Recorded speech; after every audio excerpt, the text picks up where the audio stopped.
Have you guys ever been frustrated that your growth on YouTube is just flat and you want to just grow, you want to break out of that, but you're not quite sure how? Well, that's how it was for some friends of mine at Kids Toys Play channel. Been flat for a while, doing great, full-time on YouTube, having a lot of success, but not just seeing the growth that they wanted until they tried a few of these things that they're here to share with you guys today.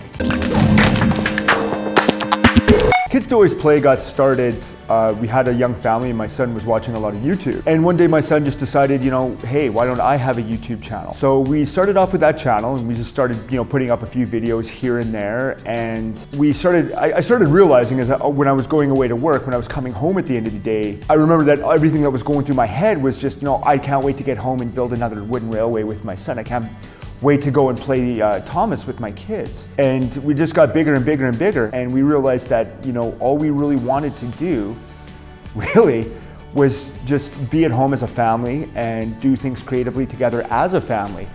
And our love for Thomas the Tank Engine really kind of just took over at that point.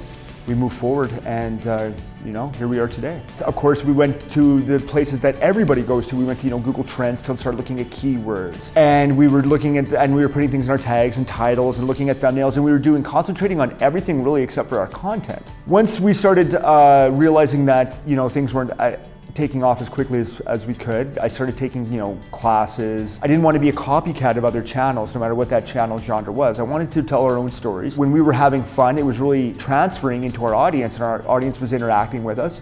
We were seeing increases of views, we were seeing increases of subscribers, we were seeing increases of interaction. And it got to a point where we got pretty good. We were averaging 200,000 views a day. We were averaging maybe 250,000 views on the weekends, and things were good. We were being very consistent, but there was no growth. We were comparing it to being in an ocean and just kind of treading water at that point. We're not really swimming, we're definitely not drowning. But how can we make this better? I mean, we're doing it anyways. Why not try and do it to the best of our ability? Why not try to keep improving and see where this can really take us? So we contacted video creators, and the first thing that we realized is that he had looked at our content and he did have ideas about our content. Not only that, but he magically knew most of our numbers. He really seemed to understand our channel and understand what we were doing wrong and what we were doing right and what we could improve on. It really felt that he could look at us and see and say, okay, so this is going good for you, this is going bad, here's your goals, and this is what we could be doing better for you to reach those goals. Some of the things that he suggested was to essentially just start looking at video retention, which is something that we were not doing at all. We were concentrating greatly on subs. I think that something that new YouTubers often look at is amount of subs. You go out and you meet someone new and it's, oh, what do you do? Oh, I'm a YouTube creator. Oh, how many subs do you have? It's the first question all the time. The thing with our channel, which is focused mostly on Thomas the Tank Engine and friends, is that we think that we were feeding the Thomas the Tank Engine culture, that we were looking into the culture and that we were doing a little bit of backstory to all these engines. Well, the fact of the matter is that we were losing our audience at that point. We were trying to showcase our knowledge for the product. Here's an old one. What's this guy's name? Baron. And wait, he's a bulldozer. This guy is? Toby. Toby is the number.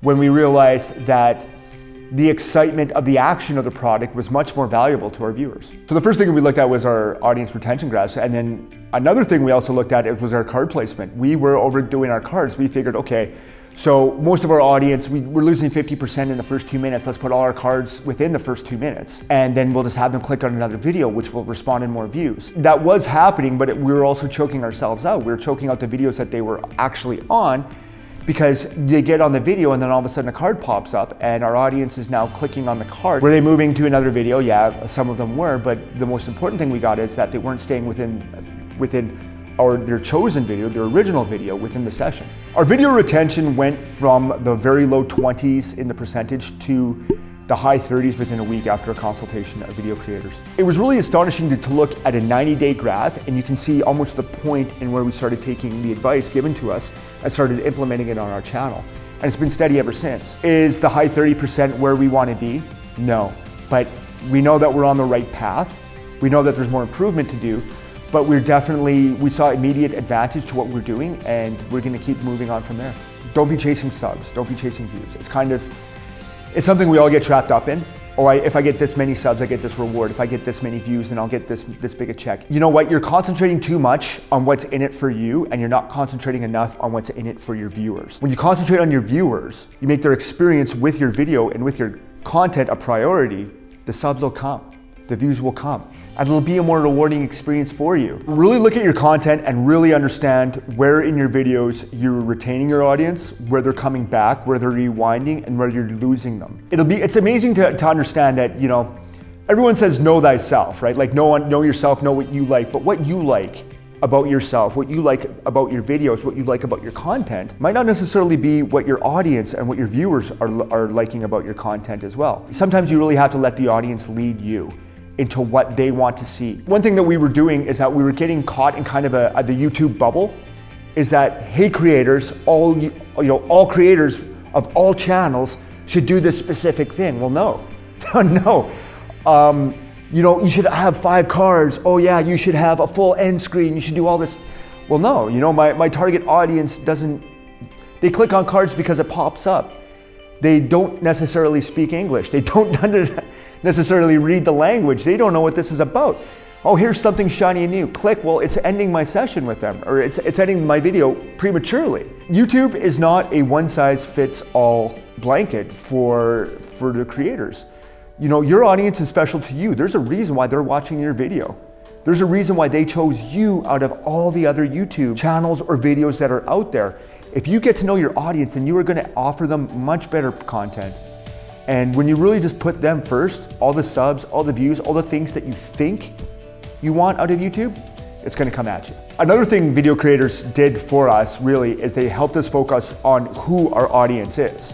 We got caught up a little bit in the Thomas the Tank Engine culture, and that we were talking to other fans of the genre or of the brand or of the series or whatever, when really our target audience was 2 to 6-year-olds or younger. We had a lot of toddlers looking at us. And the number one thing we did is we clicked on video creators, we hit that subscribe button, hit the bell, and we watched all their content.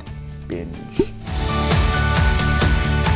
As you guys know, there's a lot that goes into growing a successful YouTube channel, and some of the things here that Darcy shared are exactly what you need to be doing on your channel. There's a lot more as well. If you click right here, put together a short playlist for you guys. You can learn some of the secrets of what's happening behind the scenes of the channels that are really growing fast. Take that, implement it on your channel, see some great growth as well, and subscribe here because we're all about helping you guys grow your YouTube audience so you can reach people and change their lives. So thanks for hanging out. Click there, and I'll see you guys over those next videos.